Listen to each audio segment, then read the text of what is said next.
BJP के सियासी इतिहास में ये तस्वीर एक नए अध्याय के तौर पर दर्ज हो चुकी है।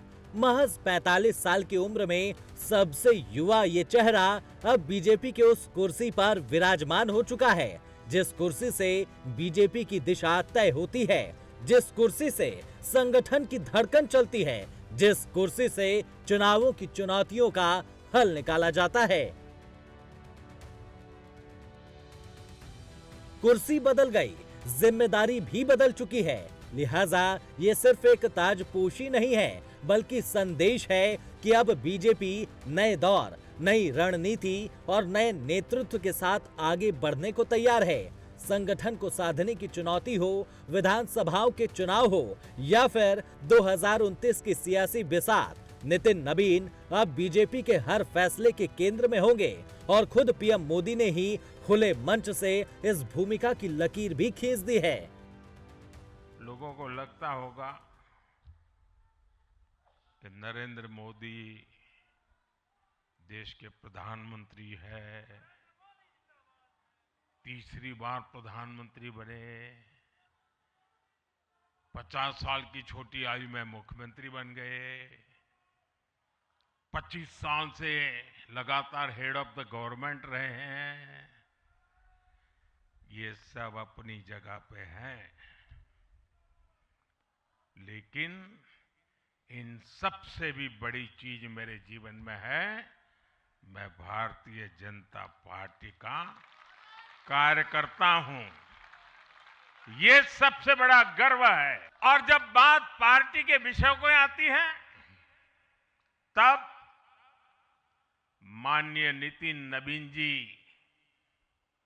मैं एक कार्यकर्ता हूं, वे मेरे बॉस हैं। नितिन नबीन के सामने अब सियासत की वो किताब होगी जिसका हर पन्ना चुनाव से जुड़ा है और हर अध्याय सत्ता से। इसीलिए ये कुर्सी सिर्फ संगठन की ही नहीं बल्कि सत्ता, रणनीति और चुनावी दिशा तय करने वाली है। अगले कुछ महीने में तमिलनाडु, असम, बंगाल, केरल और पुडुचेरी में चुनाव होने जा रहा है और वहां की डेमोग्राफी की पूरी चर्चा हो रही है। किस प्रकार से बदले हुए डेमोग्राफी में वहां चीजें बदल रही हैं और हमारे लिए अपने आप में एक चुनौती है, लेकिन हम पूरी तरह से आश्वस्त हैं कि भाजपा का कार्यकर्ता अपने संघर्ष और परिश्रम के बल पर इन 5 राज्यों में सशक्त भाजपा का नेतृत्व प्रदान करने जाएगा। और हम हमेशा विश्वास करते हैं कि हमें अपनी आस्थाओं के केंद्र के लिए और सनातन परंपराओं को केंद्र को बचाने की लड़ाई अगर लड़नी है तो निश्चित रूप से अपने देश को सुरक्षित रखने की लड़ाई लड़नी है तो इन 5 राज्यों में हमें एक मजबूत ताकत बन के आना है।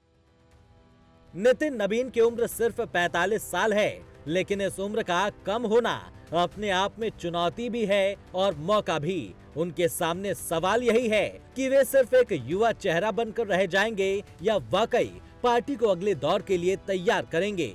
और नितिन नबीन की असली परीक्षा बहुत जल्दी शुरू भी हो जाएगी, क्योंकि इसी साल अलग अलग राज्यों में विधानसभा के चुनाव भी हैं।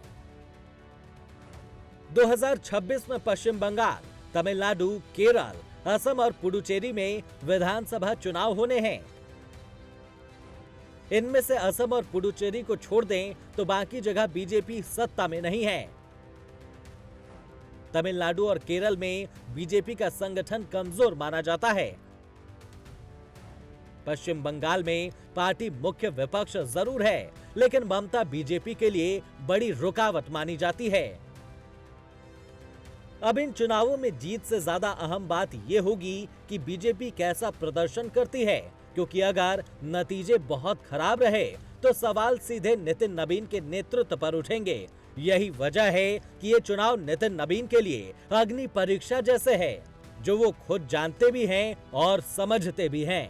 यही नहीं, नितिन नबीन के सामने सबसे बड़ी चुनौती संगठन और सरकार के बीच संतुलन बनाकर रखना भी होगा।